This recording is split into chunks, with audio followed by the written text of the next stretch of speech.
Bueno, dijimos que vamos a, terminar con la clase que vamos a terminar con este tema del complejo de Edipo, trabajando fundamentalmente los textos sobre la feminidad, ¿no? Que habíamos señalado sobre la sexualidad femenina del 31 y la conferencia 33 de las nuevas conferencias, la feminidad. Vimos que en los textos que estuvimos trabajando, Freud piensa inicialmente el complejo de Edipo desde una posición del varón, suponiendo un desarrollo análogo en la niña. Pero esto no parece ni tan cierto ni tan seguro. Ya en el final de lo que estuvimos viendo, el texto del complejo de Edipo, el sepultamiento del complejo de Edipo de 1924, podemos leer que Freud se pregunta sobre la niña. Y que esta cuestión de la pregunta, de lo que va a aparecer después como la cuestión del enigma, que hace a la feminidad, lo va a retomar en estos dos textos posteriores que estábamos hablando recién, del 31 y las conferencias últimas. Voy a retomar un cachito porque me parece interesante lo que planteaba en el sepultamiento del complejo de Edipo, cuando empieza a plantear esta cuestión de la disimetría o asimetría en realidad entre el desarrollo del varón y el desarrollo de la niña. Dice más o menos así, tales son los nexos, en la última parte, 185 es la página, que la observación analítica permite discernir o colegir nexos entre organización fálica, complejo de Edipo, amenaza de castración, formación del superyo y periodo de latencia. Los nexos que desde la clínica, dice Freud, podemos observar. Justifican la tesis de que el complejo de Edipo se va al fundamento a raíz de la amenaza de castración. Más adelante dice, ¿cómo se consuma el correspondiente desarrollo en la niña pequeña? Nuestro material aquí se vuelve oscuro y lagunoso. También el sexo femenino desarrolla un complejo de Edipo, un superyo y un periodo de latencia. ¿Puede atribuírsele también una organización fálica y un complejo de castración? La respuesta es afirmativa. Pero las cosas no pueden suceder de igual manera que en el varón. La diferencia morfológica tiene que exteriorizarse en diversidades del desarrollo psíquico. El clítoris de la niñita se comporta al comienzo en todo como un pene. Pero ella, por la comparación con un compañerito de juegos, percibe que es demasiado corto y siente este hecho como un perjuicio, etcétera, etcétera, y colige, piensa que le va a crecer, ¿no? Ese es el planteo freudiano. Pero la niña no comprende su falta actual como un carácter sexual. No lo comprende como una diferencia, como un carácter. Los varones son de una determinada manera, las niñas son de otra determinada manera. Sino que lo explica mediante el supuesto de que una vez poseyó un miembro igualmente grande y después lo perdió por castración. Interesante esto, ¿no? Porque vemos cómo se despega de lo fenomenológico Freud acá. La niña supone, es un supuesto, que alguna vez lo tuvo y lo perdió por castración. Es lo que Freud va a después inscribir dentro de lo que conocemos como las teorías sexuales infantiles, ¿sí? No parece extender esta inferencia de sí misma a otras mujeres. Acá también hay otra cuestión que nos despega de lo fenomenológico. No es lo mismo entonces en otras mujeres adultas, sino que atribuye a estas exactamente en el sentido de la fase fálica es decir, dominada por esta lectura desde la fase fálica, desde la idea de que todos tienen pene, desde esa lectura, entonces dominada exactamente en el sentido de la fase, le atribuye un genital grande y completo, vale decir masculino. Así se produce esta diferencia esencial, ¿no?, con respecto al varón, frente a la lectura esta de la castración. La niñita acepta la castración como un hecho consumado, mientras que el varoncito tiene miedo a la posibilidad de su consumación. Frente entonces a la castración, allí se va a plantear de alguna manera una bifurcación de estos caminos que Freud venía pensando en cierta simetría. Seguimos con Freud un poco más. Excluida la angustia de castración para la niña, está ausente también un poderoso motivo para instituir el superyo e interrumpir la organización genital infantil. Mucho más que en el varón, estas alteraciones parecen ser resultado de la educación, del amedrentamiento externo, que amenaza con la pérdida de ser amado.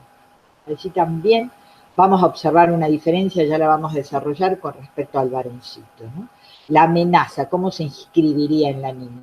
Ya no es una amenaza de pérdida de pene, porque esto es asumida como consumada, ¿eh?, sino algo de pérdida que tiene que ver con el ser amado. Y después dice, un poquito más adelante, dice, la renuncia al pene no se soportará sin un intento de resarcimiento. Y aquí viene otra de las cuestiones importantes que vamos a desarrollar con respecto a la feminidad, que tiene que ver con la sustitución. Se va a resarcirse de esta pérdida, no va a renunciar ni tan fácil ni de tan buen agrado. Freud tiene una frase muy fuerte allí para la niña frente a la castración cuando dice, vio eso, sabe que no lo tiene y quiere tenerlo. Entonces la renuncia no se soportará sin algo a cambio, digamos, ¿no?, sin un intento de resarcimiento. La muchacha se desliza a lo largo de una ecuación simbólica. Si hablamos de ecuación, son términos de igualdad, y hablamos de sustitución. No igualdad en sí mismo con los dos términos, sino un elemento articulador que los iguala, que los hace intercambiables. La renuncia no se soportará sin un intento de resarcimiento, la muchacha se desliza, ecuación pene-hijo, su complejo de Edipo culmina en el deseo, alimentado por mucho tiempo, de recibir como regalo un hijo del padre, parirle un hijo. Acá, bueno, habla de que va abandonando el complejo de Edipo poco a poco. Y también hay otra cosa muy fuerte y muy importante en Freud que dice en la mujer, digamos, este abandono, resignar o abandono, el complejo de Edipo no es tan fuerte, tan tajante como en el varón, que se encuentra con la castración, entonces sale del Edipo, sino que la niña, cuando se encuentra con la castración, entra al Edipo y dice que lo abandona poco a poco, porque no está esta cosa fuerte de la amenaza, ¿sí? Va desligándose poco a poco. Dice, ambos deseos, el de poseer un pene y el de recibir un hijo, permanecen en lo inconsciente. No hay una resolución tan clara, permanecen en lo inconsciente, donde se conservan con fuerte investidura y contribuyen a preparar al ser femenino para su posterior papel sexual. Hay algo de esto que va a estar marcando el deseo en la mujer, el deseo de lo femenino. La menor intensidad, también acá plantea la cuestión del superyo como una diferencia, la menor intensidad de la contribución sádica a la pulsión sexual facilita la mudanza de las aspiraciones directamente sexuales en aspiraciones tiernas, etcétera, etcétera, etcétera. Pero dice, en conjunto es preciso confesar que nuestras intelecciones de estos procesos de desarrollo que se cumplen en la niña son insatisfactorias lagunosas y vagas. O sea, estamos hablando de ciertas, no sé si decir incertidumbre, pero al menos de conceptos que son conceptos matrices, pero no significa que podamos cerrar allí la cuestión. Esto está, esto que le acabo de leer en el texto de El sepultamiento del complejo de Edipo. Casi diríamos que es una especie de resumen de lo que queremos decir hoy. Porque el eje central de esto que leímos va a ser que también el complejo de Edipo de la niña pasa por el falo y la castración, pero lo hace de una manera diversa. Podríamos decir, la sexualidad masculina y femenina se constituyen con los mismos materiales, pero de una manera diversa, porque este pasar por falo y castración es donde vamos a ver la diferencia. Cuando, digamos, Freud introduce el falo como concepto, que este va a funcionar como un cuarto elemento en el complejo de Edipo, en esta triangularidad padre, madre, niño, esto lo va a trabajar, va a poner el foco allí un poco más Lacan. En realidad Freud no habla en cuarto elemento, pero sí lo introduce este concepto para plantear la diferencia, la asimetría de cómo se encuentran con esta lógica falo-castración la niña y el varón. Esto va a ser el lugar, digamos, donde se va a romper esta idea de paralelismo, ¿no? Como que Freud pensaba en un inicio. Las diferencias van a estar en relación a cómo se posicionan con la castración y, como decíamos recién, en relación a esta marca que deja el haber transitado de alguna manera el complejo de Edipo, que es el super yo, donde Freud de alguna manera va a hablar de un super yo en la cosa femenina como un poco menos implacable, digamos, ¿no? Como si tuviese un rasgo de mayor, ahí hablaba de elementos tiernos, ¿no? De más lábil, más. Bueno, el texto de la sexualidad femenina del 31 que vamos a ver hoy,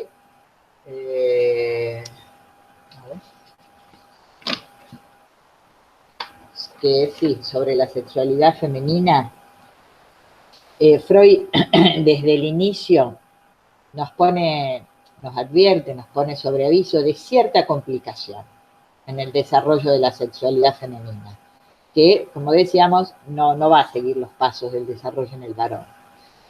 Freud en el varón daría una idea de un movimiento que avanza, sin tantos obstáculos, sin tantos vaivenes, como en una línea de resolución más clara, más directa. En cambio, en la niña va a partir del mismo lugar, digamos, donde se encuentra el complejo de Edipo en el varón en cuanto a la elección de objeto de amor, primero objeto de amor, pero en la niña va a plantear dificultades y tareas extras. Lo dice más o menos así. El caso, digamos, de la niña es de también la madre, para la niña, fue, por cierto, su primer objeto. Pero, ¿y entonces cómo halla su camino hacia el padre? ¿Cómo, cuándo y por qué se deshace de la madre? Hace tiempo, porque digamos en el varoncito continúa esta elección de objeto de amor primario o primitivo o primero a lo largo de todo el complejo de Edipo. El problema es la niña que tiene que desligarse de la madre como objeto de amor y, según Freud, entrar verdaderamente en el después de esta fase preedípica que llama Freud, entrar verdaderamente en el complejo de Edipo cuando se dirige al padre. Entonces dice, ¿cómo, cuándo y por qué? ¿No? Ahí está el momento decisivo en cuanto a la feminidad, en cuanto a cómo se va a constituir la sexualidad femenina, en cuanto a la posibilidad de lo que Freud llama decepción fálica con respecto a la madre. esto le va a permitir dirigirse al padre. La decepción fálica va a ser el momento fecundo donde la niña va a cambiar de vía, digamos, ¿no? Va a decir, bueno, por aquí no, voy por otro lado, por decirlo de alguna manera. Entonces, esta es la pregunta, ¿cómo, cuándo y por qué se deshace de la madre? Hace tiempo hemos comprendido que la tarea de resignar la zona genital originariamente rectora, ahí se está refiriendo a la fase fálica, ¿no? La tarea de resignar la zona genital, el clítoris, por una nueva, la vagina, complica el desarrollo de la sexualidad femenina. Ahora se nos aparece una segunda mudanza de esa índole. El trueque, en cambio, el trueque de objeto madre originario por el padre, no menos característico y significativo para el desarrollo de la mujer. Y nos pone sobre aviso de la dificultad. Dice, no alcanzamos a discernir todavía de qué manera ambas tareas se entrelazan entre sí. Digamos, en una primera lectura uno podría decir casi, bueno, de una manera automática. Abandona a la madre, se dirige al padre y de la misma manera abandona el quehacer fálico en cuanto a su órgano, el clítoris, y el órgano rector de la lectura de la sexualidad va a pasar a ser la vagina. Pero Freud no dice esto, ¿no? Digamos, dice que no... dice que no alcanzamos a discernir de qué manera ambas tareas se enlazan. El cambio de objeto y el cambio de zona. Estas dos tareas extras no son tan claramente automáticas. Es más, en algunos pasajes, Freud plantea que el cambio de objeto aparece como la operación más clara, más explícita, quizás también la más rectora. Algunos pasajes llega a decir también la más fundamental, como si el cambio de objeto de la madre por el padre, este cambio de objeto que decíamos se daría a partir de la decepción fálica, que hace que abandone a la madre, fuese decisivo en la estructuración de la sexualidad femenina. Podemos ver que Freud, cuando habla del desarrollo en el varón, se encuentra con la castración, dice que el Edipo se va a pique. En cambio, en la niña, cuando se encuentra con la castración, podríamos decir, no en la forma de amenaza, sino en la forma de envidia, esto, más que irse a pique el Edipo, le significa la entrada en el Edipo a la niña. Ahí ya tenemos una diferencia importante. Porque la castración, bueno, podríamos decir, es el ingreso, es la puerta de entrada por donde la niña va a atravesar el Edipo. Y esto es lo extraño, ¿no? Que la niña tenga que atravesar una posición fálica para alcanzar, como si tuviese que sortear lo fálico como fase, para encontrarse con el campo de lo femenino, como que el campo de lo femenino no está dado de entrada. De entrada hay una posición más vale masculina en la mujer, incluso Freud habla de dos fases, ¿no? Porque la posición fálica es una posición más vale masculina. Y tuviese que atravesar esto para encontrarse con la decepción fálica y con lo femenino. Ahora, tenemos que aclarar que lo fálico no es patrimonio del varón orgánicamente hablando. Cuidado con esta lectura, digamos, porque la idea de la alteridad fálico-castrada, la idea de la diferencia sexual, afecta tanto a lo masculino como a lo femenino.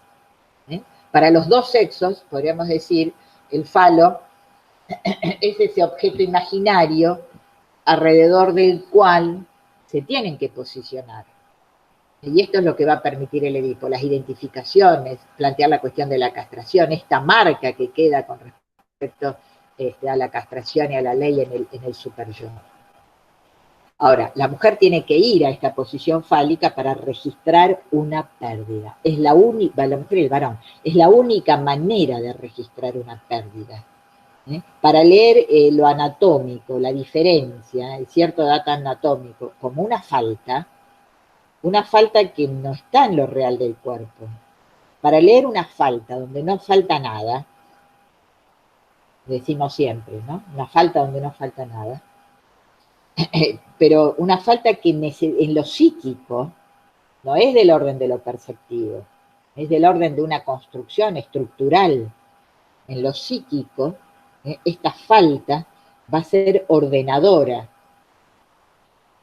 no solamente ordenadora de toda una secuencia de pérdidas, como plantea Freud, lo dice así, retroactivamente, a Precup, de la pérdida del pecho materno, la pérdida de las heces, casi como en una serie, pero van a ser ordenadoras en el sentido de la falta estructural del aparato psíquico, recién a partir de la castración. Bueno, entonces, esto que Freud plantea del cambio de objeto en la niña, esta decepción que es fundamental para tomar al padre como objeto de amor, estas dos operaciones, decíamos, no está tan clara la articulación. El cambio de zona parece o es tan registrable en el sentido de, tenemos algunos datos de esto, como es el cambio de objeto. Digamos, está más claro que la niña se dirige a la madre. Pero bueno, que hace que esto haga después que la mujer se dirija al padre, y que esto signifique dirigirse al padre, no es solamente no se trata de la persona del padre, sino que lo que significa esta decepción fálica y dirigirse a la figura paterna de la niña, significa que resigna ciertas metas activas. Por eso decimos, hay una resignación también de la zona de clítoris, ciertas metas activas.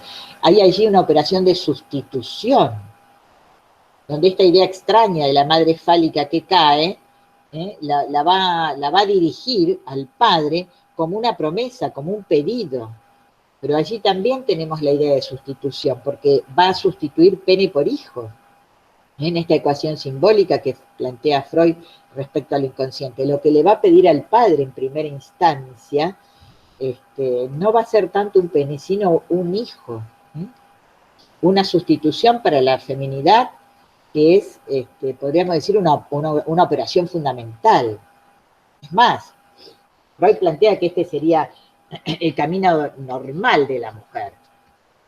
Dentro de las tres, no sé si camino, dentro de las tres posibilidades que plantea Freud como resolución, o como salidas, o como respecto al complejo de Edipo, ¿no? Es decir, la primera sería la forma casi de una forma de una anestesia sexual, la neurosis; la segunda, el complejo de masculinidad; y la tercera sería esta, ¿no? El camino de la sustitución de hijo por pene.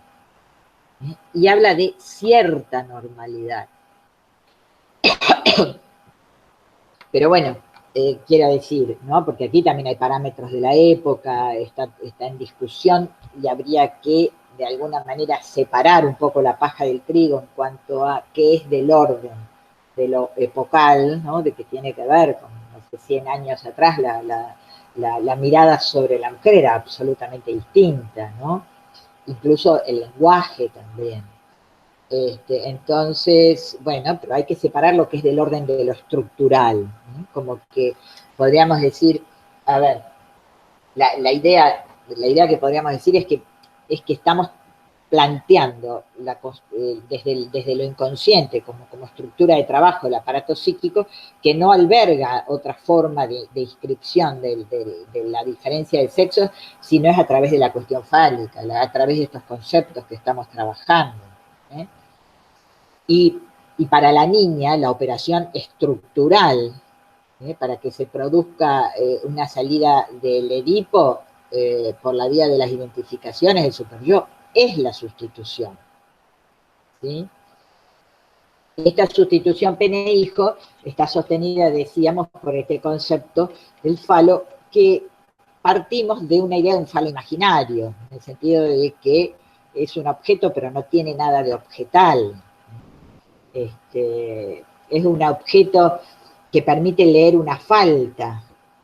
Permite leer una falta cuando en realidad nunca estuvo presente, ¿sí? Porque bueno, ya lo sabemos, todos repetimos, no es la premisa, es la premisa universal del pene, no es el pene, es la premisa, es el supuesto, es la creencia, ¿sí? Es del orden de lo simbólico, de lo registrable, pero para que funcione desde el lugar de lo simbólico necesitamos este supuesto que tiene su base en lo imaginario, esta cuestión de una presencia para producir una ausencia, que no es real, una presencia ilusoria.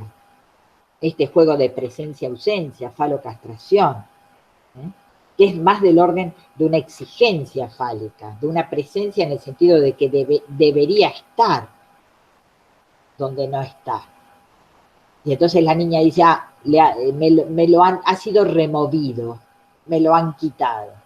Y se inscribe la idea de la castración. No hay posibilidad de inscribir la castración si no lo pensamos en estos términos, de un supuesto, de una presencia, de una exigencia de presencia. Eso va a permitir la ausencia. Bueno. Volvamos un poco a la cuestión esta del cambio de zona, que es lo que nos trae más problemas, que parece más incierta o más difícil de ubicar. Freud dice que hay una suerte de resignación clitoridiana y que esto da por tierra, digamos, la primera fase de la niña, esta fase masculina, del complejo de masculinidad. Es decir, que hay una resignación en cuanto a la lectura de la diferencia de sexo. Freud dice, a ver, en la conferencia 33, voy a buscar por acá. No, en la conferencia sí, en la conferencia 33, acá está, dice, parece que en ella todos los actos onanistas tuvieran esta equivalencia del pene. Que la vagina fuera todavía algo no descubierto para ambos sexos. Entonces, digamos, hay una idea de un cambio de zona, de un traslado, pero parece que esto no se da en el marco del complejo de Edipo, ¿no? Si todavía para ambos sexos no hay una representación, dice que la vagina no fuera todavía algo descubierto para ambos sexos. Una idea de que no hay una inscripción sexual de lo vaginal en el contexto del Edipo. Entonces, dice después, podemos pues mantener que en la fase fálica de la niña es el clítoris la zona erógena rectora. Zona erógena rectora. No significa que las otras zonas erógenas, para Freud todo el cuerpo es una zona erógena, no significa que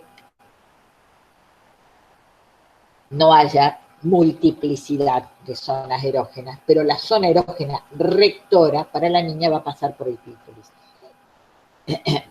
Y esto, que sería lo específicamente femenino, es decir, lo vaginal, podríamos decir aparece más allá del Edipo. Como si Freud lo planteara incluso después del periodo de latencia. En el artículo que estábamos viendo, de la conferencia 31, Freud dice, a ver, vamos a buscarlo acá, Freud dice algo así. Lo esencial, vale decir, lo que precede a la genitalidad en la infancia, tiene que desenvolverse en la mujer en torno al clítoris. La vida sexual de la mujer se descompone por la regla general en dos fases, de la cual la primera tiene carácter masculino y solo la segunda es específicamente femenina. Por tanto, en el desarrollo femenino hay un proceso de transporte de una fase a otra, que carece de análogo de embarazo. Otra complicación nace de que la función del clítoris viril se continúa en la posterior vida sexual de la mujer de una manera muy cambiante y que, por cierto, no se ha comprendido satisfactoriamente. Esto es de alguna manera lo que decíamos antes, ¿no? Bueno, sí, resigna el clítoris como zona erógena rectora, pero esto no significa de ninguna manera que no sigue siendo una zona erógena que tiene su implicancia y que va a ser cambiante, dice Freud, ¿no? Esta cuestión de que la mujer no va a dejar, ¿no? Habíamos dicho, o va a estar siempre en la búsqueda de resarcirse de esta constitución inicial, digamos, o de esta, en la búsqueda de algo que tenga esta significación fálica.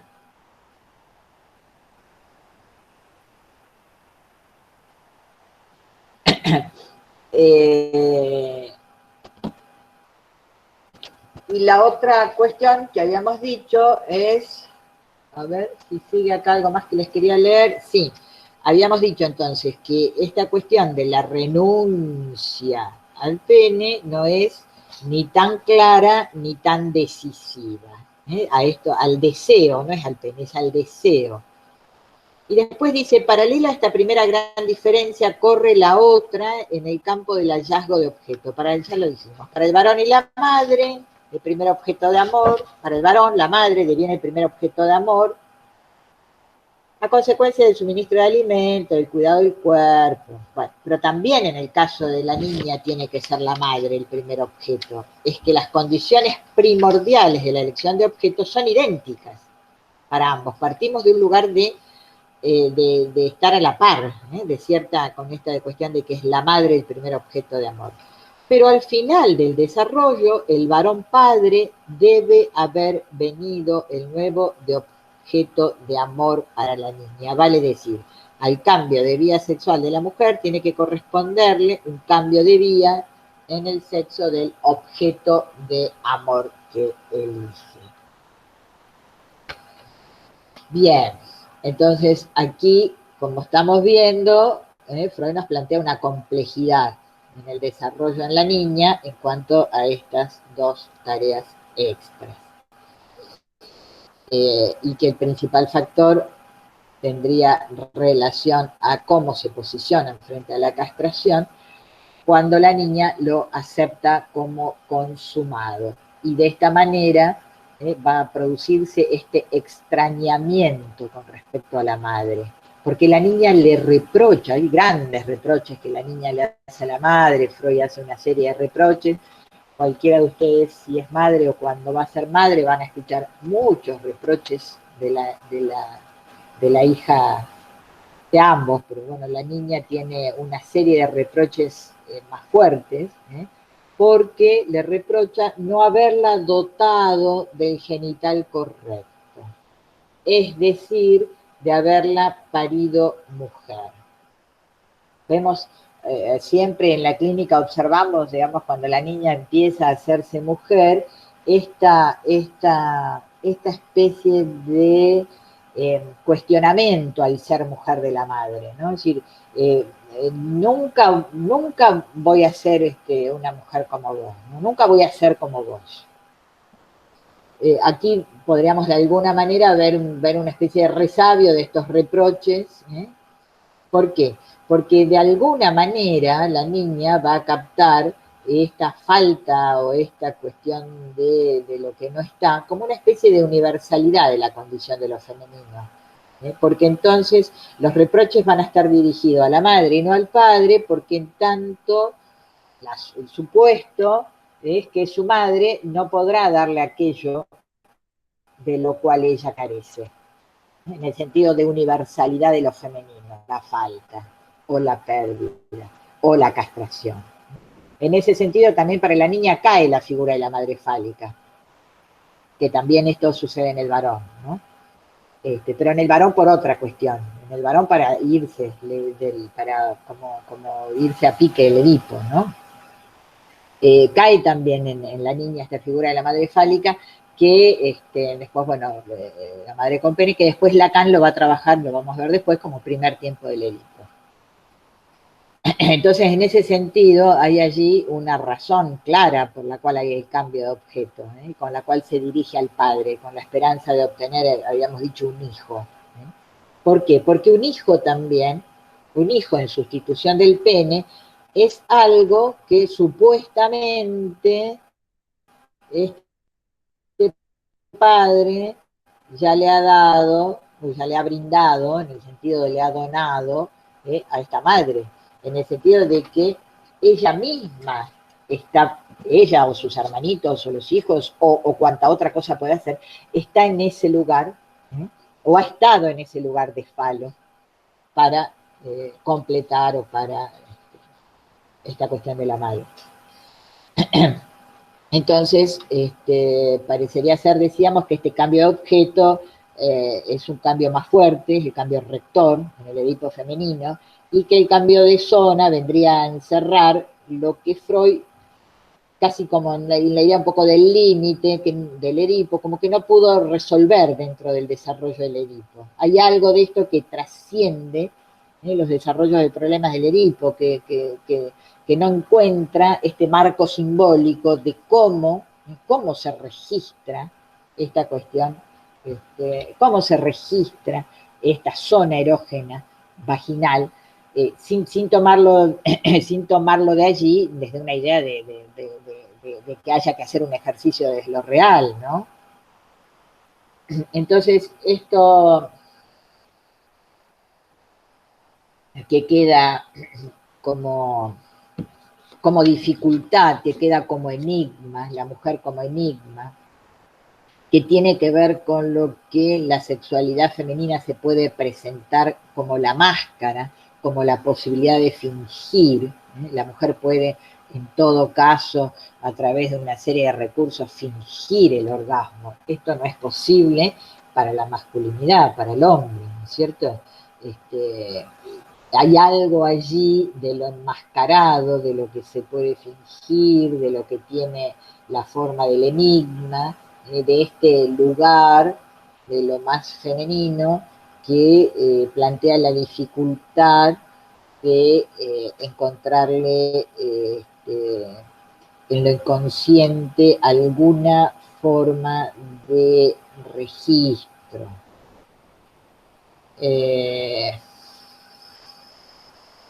A ver, si decimos que, que la ligazón madre, es decir, que la sexualidad femenina va a estar orientada por esta pregunta respecto a la ligazón madre, ¿a dónde se va esa ligazón primitiva de la mujer? Freud dice que se va al fundamento, hay algo de esto que permanece, se va al fundamento y que es decisiva entonces para encontrarse con lo femenino. Freud habla de esta ligazón madre como una ligazón preedípica. Extraño, como si no tuviera que ver estrictamente con lo edípico, ¿no? Que se va a ir al fundamento como para ingresar al complejo de Edipo. Lo habla como preedípico en la mujer, como si fuese una antesala del Edipo. Como si el Edipo en la niña fuese la relación amorosa hacia el padre. Habría que ver, digamos, más que preedípico, digamos, podríamos pensar que es como Lacan después lo va a trabajar como un primer tiempo del Edipo, esta ligazón madre, forma parte del Edipo. Pero bueno, Freud llama esta ligazón preedípica, como que la prepara para el Edipo. Incluso dice que después en la elección, a través de la elección del padre, en la elección del varón que puede hacer la mujer, repite muchas veces algo de esta ligazón preedípica o tan primaria con la madre. Si le elige un varón, a la manera del padre en estas elecciones extra, por fuera de lo incestuoso, digamos, por fuera de lo familiar, pero termina repitiendo algo del lazo, ¿sí? con lo femenino, con la madre, y como que la mujer no termina nunca de... Había una expresión, creo que era de Curie, dialogar viscosamente con la madre. ¿Vieron que la mamá cuando la nena se casa llama todas las tardes a la hora de la cena, todas las tardes, antes de la cena, cuando la mujer se sienta, bueno, ¿no? Y el varón le dice, basta de hablar con tu madre, todo, ¿qué tanto tienen que hablar ustedes dos? Hay algo allí que Freud lo plantea como que no es del orden de la resolución, es algo que se va al fundamento y que tiene que ver con la posición femenina, ¿eh? de la mujer. Lo extraño entonces es que llamemos preedípico a esta ligación con la madre.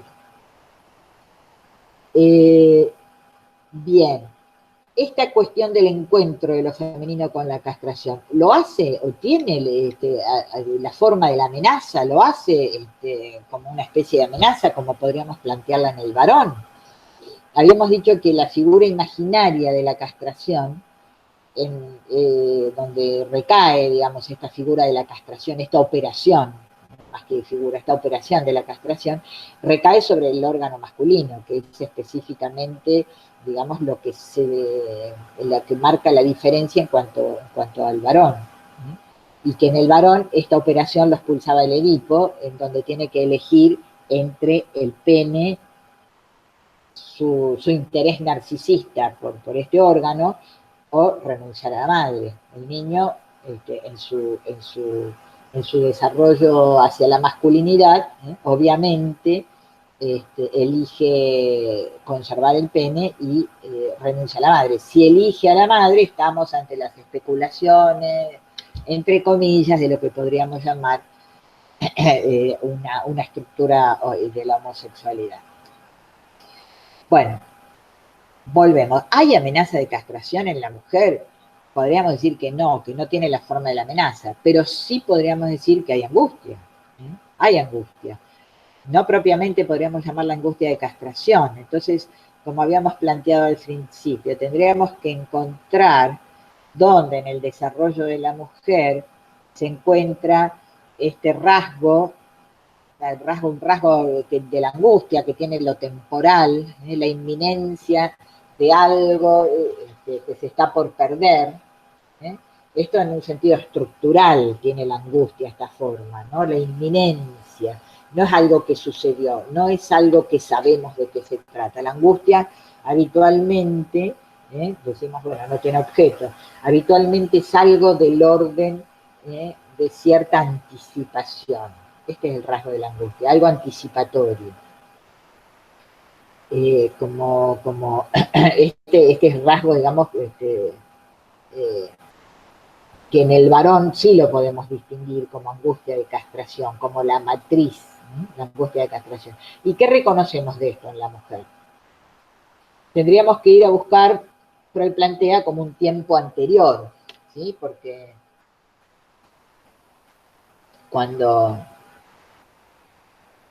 decíamos que cuando la niña se encuentra con la castración, se la encuentra como ya consumada. Entonces tendríamos que ir a un tiempo anterior, en el punto en que la niña es el objeto de amor de la madre. Y en ese punto, la inminencia de pérdida tiene que ver con el ser, no tanto con el tener. Esto lo va a trabajar después Lacan. Hago un pequeño desvío, un pequeño desvío. O ser ese objeto de amor de la madre. Algunos autores incluso plantean como que esta pérdida sería más radical, más catastrófica que en cuanto a perder el pene, ¿no?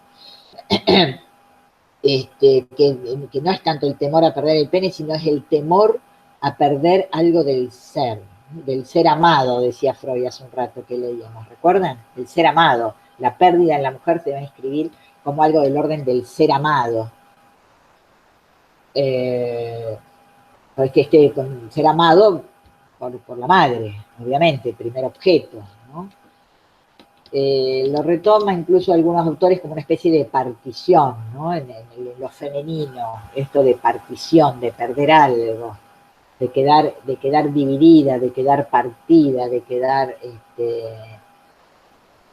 bueno, Lacan lo va a tomar como una división entre el ser y el tener, ser el falo y tener el falo. Ya vamos a ver cuando veamos los tres tiempos del Edipo, Y en esta primera instancia, niño y niña estarían en la posición fálica, o sea, de ser el falo, tanto para el varón como para la mujer.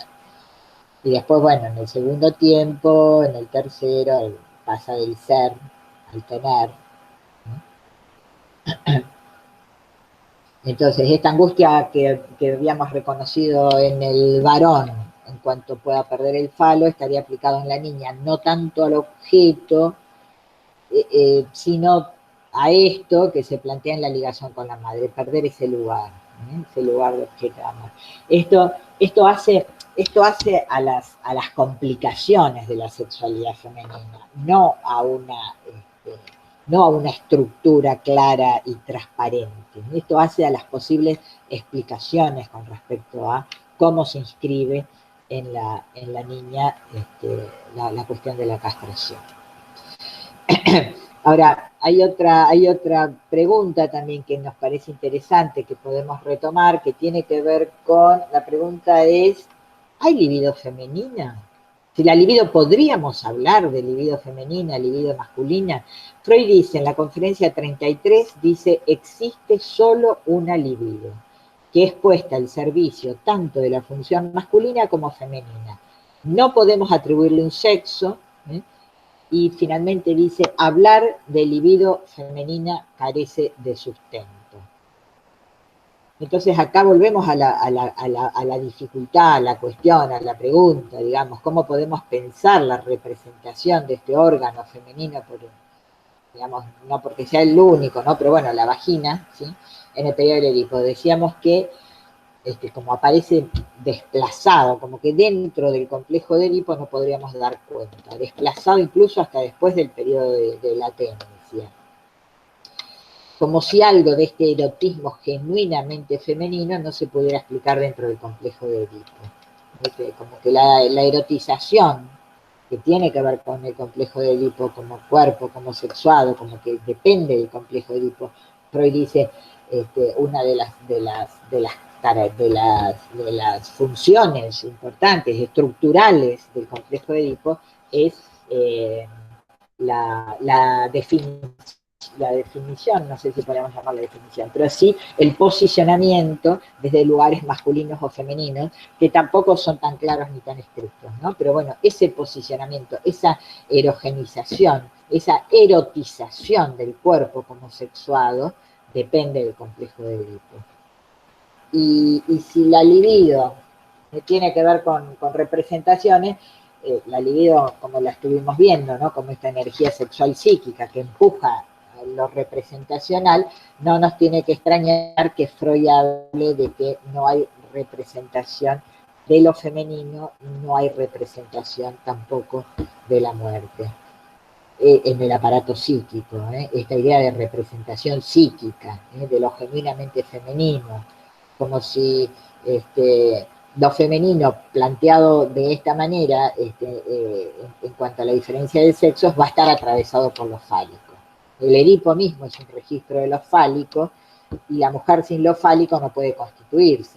Hay algo allí de la mujer que está más allá de lo fálico, que trasciende, y más allá es decisivo, pero no solamente para la mujer, sino también para el Edipo, para el complejo. Es como una idea de un límite, de más allá con lo femenino, que nos hace comprender que esta estructura del Edipo, que este relato, que este discurso, que esta estructura de alguna manera artificial del Edipo, hecha de lenguaje, hecha de lenguaje, hecha de cultura, que nos hace sexuados, que nos permite hablar de hombre y mujer, esta estructura, decimos artificial en el sentido de que no está en la anatomía, está en el lenguaje, esta estructura de lenguaje, y bueno, no es perfecta, no nos explica todo de la diferencia de sexos. Es de alguna manera, el lenguaje es de alguna manera cierto código imperfecto.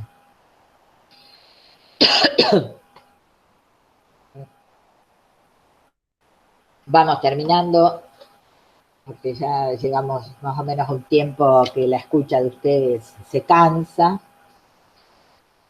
Entonces, para el psicoanálisis podemos hablar desde los dos sexos de esta manera asimétrica desde el Edipo. Esto nos permite, digamos, instaurar la diferencia de los sexos. Ahora, que el Edipo no alcance al enigma de lo femenino nos habla de que...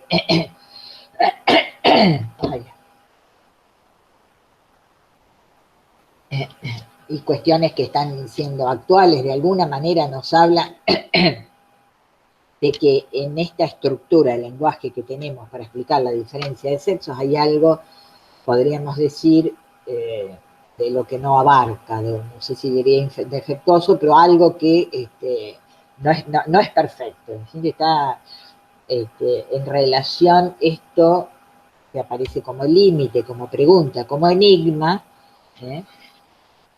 Freud lo plantea con una pregunta muy interesante, que dice, ¿qué desea una mujer? Y esto de alguna manera es la pregunta del hombre, ¿no? Y es la pregunta que no alcanza digamos, a poder transitarse. ¿Qué desea una mujer? ¿No? El fantasma, de alguna manera, del obsesivo es si aquella con la que yo gozo, goza. Aquella con la que gozo, goza. ¿Qué desea una mujer? Y ese es el enigma. ¿Qué desea una mujer? Entonces, si hablamos del Edipo como esta cuestión de este relato, este artificio que tiene esta estructura simbólica a través del lenguaje, que hace que el ser humano, los hombres, los hombres en tanto humanidad, puedan registrar algo de la sexualidad, el problema es qué queda sin inscribir, qué es lo que queda sin inscribir. ¿No? Esto da como una idea de cierto límite, porque habíamos dicho que si de alguna manera ese goce femenino se puede fingir, hay allí, podríamos pensar alguna relación distinta con los signos, como si esta inscripción de lo femenino carga con cierta cuestión del lenguaje, carga con cierta cuestión de lo fálico. De hecho, allí Lacan en algún momento va a decir no existe la mujer, como idea de la mujer, como decimos el hombre o la humanidad, ¿no? Una idea de universalidad, como que habría una relación distinta de lo femenino con el lenguaje. Hay algo de lo femenino que el lenguaje no termina de abarcar, una relación distinta, como que este territorio ficticio del hombre, de lo uno, de la humanidad, no es igual no hay la mujer, sino que existen las mujeres, ¿no? Como que en el territorio de lo femenino habría algo de lo que no se puede terminar de universalizar, digamos, algo del orden de lo múltiple, dando idea de que en esto del lenguaje no se puede representar todo de la realidad anatómica, el lenguaje para ambos sexos, no se puede representar todo de la realidad anatómica de los sexos. Y para terminar, vamos a retomar esta otra diferencia que Freud planteaba entre el niño y la niña en cuanto al final del complejo de Edipo, ¿no? Rápidamente, porque lo deben haber estado viendo, que si pensamos el super-yo como una instancia de herencia del complejo de Edipo, que involucra, habíamos dicho, esta cuestión, ¿cómo se sale del complejo de Edipo? Freud dice, se sale del complejo de Edipo a través de las identificaciones. Y después va, es decir, identificaciones, ser como el padre, ser como la madre. Pero después va a plantear en el Edipo completo las identificaciones cruzadas, ¿no? A través de las identificaciones se puede abandonar el objeto de amor del Edipo, ¿no? Padre, madre, que fuera. Resignar este objeto de amor para retener el objeto de alguna manera, siendo como el padre, ser como el padre, ser como la madre, y poder elegir un objeto por fuera de lo familiar, de aquello que va a estar marcado por lo incestuoso.